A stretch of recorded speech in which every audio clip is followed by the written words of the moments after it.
Hello everyone, welcome back to the channel. Today, we're diving into how Xero can simplify managing accounts payable for small businesses. Keeping track of your bills and payments is crucial, and with Xero, you can handle it all seamlessly. Let's explore how you can get started. Set up suppliers. Begin by adding your suppliers in Xero. Go to the Contacts tab and create a new supplier profile with details like their name, email, and payment terms. This ensures all your records are in one place. Enter bills. Navigate to the Business menu and select Bills to Pay. Click New Bill and enter the details such as the supplier, due date, and amount. You can also upload a copy of the invoice for easy reference. Track and schedule payments. Use the Awaiting Payment section to see all outstanding bills. Sort them by due date or priority to decide which to pay first. You can also schedule payments directly from Xero if it's linked to your bank account. Stay on top of deadlines. Enable notifications to get reminders about upcoming due dates.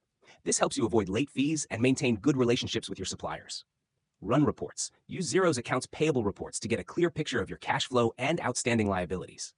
These insights help you make informed financial decisions. Xero makes managing accounts payable stress-free, so you can focus more on growing your business. Have you tried using Xero for your business? Share your experiences in the comments, and don't forget to like and subscribe for more small business tips. See you next time.